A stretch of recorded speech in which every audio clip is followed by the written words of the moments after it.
Good morning students. Today we will discuss a new topic, annuity and type of annuity. So let us start. तो देखो definition annuity की, any sequence of equal payments of a fixed sum of money made at equal interval of time is called an annuity. We can also say that annuity is an installment. तो देखो भाई annuity क्या होती है. Annuity को मैं regular payment या instalment भी कह सकता हूँ. देखो इसको एक एग्जांपल से समझते हैं पहले कि एन्युटी में मैं रेगुलर पेमेंट करता हूँ. जैसे मेरे को मान लो बैंक में रुपए डिपॉजिट करने हैं, तो मैंने क्या किया, फर्स्ट ईयर यानी 07 यानी 1 साल होने पे उसमें 1000 रुपीज डिपॉजिट कर दिए. फिर सेकेंड 2 यानी 2 ईयर होने के बाद उस पर फिर मैंने 1000 रुपीज डिपॉजिट कर दिए. फिर 3 ईयर होने पर फिर मैंने उस पर 1000 रुपीज डिपॉजिट कर दिए. फिर अपना 4 ईयर होने पे मैंने क्या कर दिया, 1000 रुपीज डिपॉजिट कर दिए. तो यहाँ क्या हो रहा है, रेगुलर पेमेंट हो रही है, यानी इंस्टॉलमेंट में मैं रुपीज डिपॉजिट कर रहा हूँ. तो ये क्या है, एन्युटी है. कंपाउंड इंटरेस्ट कैसे डिफर है, कंपाउंड इंटरेस्ट में हम क्या करते हैं, सिर्फ एक बार पेमेंट करते हैं. जैसे मैंने शुरुआत में क्या कर दिए, यहाँ 4000 रुपीज डिपॉजिट कर लिए, फिर मैं 4 ईयर के बाद वो निकाल लूंगा अभी कितने मेरे उस पर कंपाउंड इंटरेस्ट आया, कितनी अमाउंट बनी. तो यहाँ क्या होती है, सिर्फ एक बार हम पेमेंट करते हैं. एन्युटी में क्या होती है, सीक्वेंस ऑफ पेमेंट होती है. तो इक्वल पेमेंट मैं हर एक टाइम इंटरवल पे करता रहता हूँ कि मैंने फर्स्ट ईयर पे क्या कर दिया, 1000 रुपीज डिपॉजिट कर दिया, फिर सेकंड ईयर पे. तो एन्युटी में क्या होता है, रेगुलर पेमेंट चलती है. या हम ऐसे कह सकते हैं कि अगर हम इंस्टॉलमेंट में रुपए जमा करें या इंस्टॉलमेंट में रुपए निकालें तो वो क्या कहलाएगी, एन्युटी कहलाएगी. देखो डेफिनेशन में भी ये लिख रखा है, any sequence of equal payment of fixed sum of money, यानी सीक्वेंस ऑफ इक्वल पेमेंट है at equal interval of time, तो वो क्या होगी, एन्युटी होगी. इसके बाद देखो, the size of each payment of an annuity is called periodic payment of the annuity, यानी ईच पेमेंट का साइज क्या कहलाएगा, पीरियोडिक पेमेंट कहलाएगा. जैसे यहाँ क्या था अपना कि ईच पेमेंट कितनी थी, 1000, तो क्या पीरियोडिक पेमेंट है, तो साइज ऑफ ईच पेमेंट क्या होगी, पीरियोडिक पेमेंट होगी. इसके बाद the time between two successive payment period of an annuity is called its payment period, यानी दो लगातार पेमेंट के बीच का टाइम क्या कहलाएगा, पेमेंट पीरियड कहलाएगा.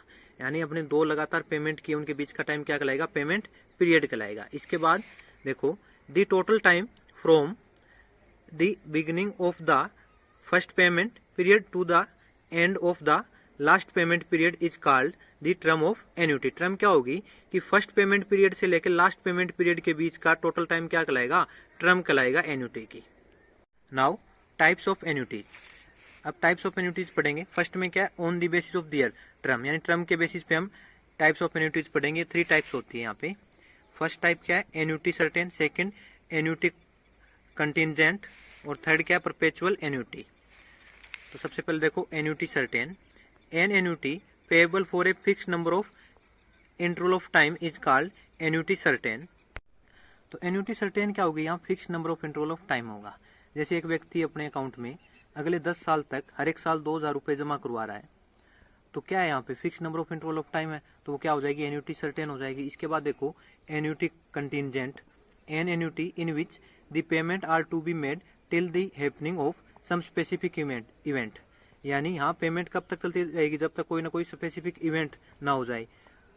जैसे फॉर एग्जाम्पल कि एक फादर अपनी लड़की के अकाउंट में पैसे जमा करा रहा है जब तक उसकी शादी ना हो जाए, तो यानी एक इवेंट पे डिपेंड करिए ना कि लास्ट पेमेंट कब होगी, जब एक इवेंट हो जाए, तो वो क्या कहलाएगी, एन्युटी कंटिंजेंट कहलाएगी. इसके बाद देखो perpetual annuity. An annuity in which the payment continue for ever is called perpetual annuity. Perpetual annuity में क्या होगी कि पेमेंट क्या रहेगी, कंटिन्यू फॉर एवर रहेगी, तो वो क्या हो जाएगी, परपेचुअल एन्युटी हो जाएगी. अब देखो types of annuity on the basis of payment interval and time of payment. पहले हमने क्या देखा, types of annuity on the basis of term. अब क्या, on the basis of payment interval and time of payment. तो यहाँ पे भी क्या होगी, 3 टाइप्स की एन्युटी होगी. एन्युटी इमीडिएट और ऑर्डिनरी एन्युटी, एन्युटी ड्यू और डेफर्ड एन्युटी. सबसे पहले एन्युटी इमीडिएट क्या होती है, देखो an annuity in which the payment are made at the end of each payment period is called an annuity immediate और ऑर्डिनरी एन्युटी. तो एन्युटी इमीडिएट क्या होगी कि एक एन्युटी जिसके अंदर हम पेमेंट कब करेंगे कि पेमेंट पीरियड के एंड पे करेंगे। जैसे एग्जांपल के लिए देखो कि मेरे को हर एक टाइम पीरियड में यानी 0 से 1 ईयर, 1 से 2 ईयर, 2 से 3 ईयर 1000 रुपीज पेमेंट करनी है। तो यहाँ मैं पेमेंट क्या करूंगा टाइम पीरियड के एंड पे, यानी 0 से 1 ईयर तो मैं 1 ईयर पूरा होने के बाद यहाँ पेमेंट करूंगा 1000 रुपीज।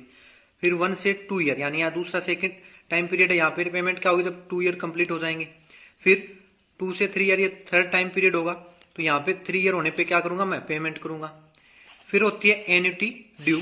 एन्युटी ड्यू में क्या है, an annuity in which the payment are made at the beginning of each payment period is called an annuity due. तो एन्युटी ड्यू में क्या होगा, एन्युटी इमीडिएट का रिवर्स हो जाएगा। यहाँ क्या कर रहे थे हम कि टाइम पीरियड के एंड पे क्या कर रहे थे पेमेंट कर रहे थे, यहाँ बिगिनिंग में होगा। जैसे 0 से 1 यानी फर्स्ट टाइम पीरियड है, तो इसमें पेमेंट क्या होगी जैसे ही टाइम पीरियड स्टार्ट होगा तो यहाँ पे। फिर 1 से 2 ये सेकेंड टाइम पीरियड, तो इसकी पेमेंट कहाँ हो जाएगी इसकी बिगिनिंग में। फिर 2 से 3 ये थर्ड टाइम पीरियड है, तो इसकी पेमेंट कहाँ होगी इसके बिगिनिंग में 2 ईयर यहाँ होने पे।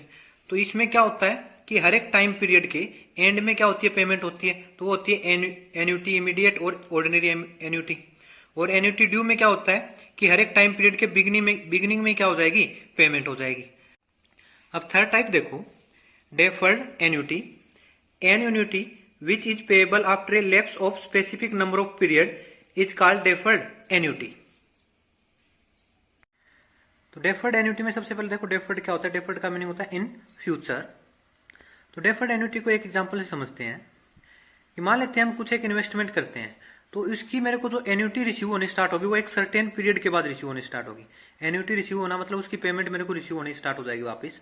यानी मैंने एक इन्वेस्टमेंट की, तो उस इन्वेस्टमेंट की जो पेमेंट मेरे को वापस रिसीव होगी वो क्या होगी एक सर्टेन पीरियड के बाद स्टार्ट होगी। तो मैंने एक इन्वेस्टमेंट की है, तो उसकी एक सर्टेन पीरियड के बाद यहां से मेरे को क्या होने स्टार्ट हो जाएगी, मेरे को इक्वल पेमेंट रिसीव होनी स्टार्ट हो जाएगी, यानी एन्युटी रिसीव होनी स्टार्ट हो जाएगी। तो इस टाइप के एन्युटी को क्या कहते हैं डेफर्ड एन्युटी कहते हैं। ये लिख रखा देखो कि an annuity which is payable after lapse of specific number of period, यानी lapse of specific number of period meaning कि एक सर्टेन पीरियड के बाद पेएबल होगी एन्युटी, तो क्या हो जाएगी डेफर्ड एन्युटी कहलाएगी। Okay, thank you.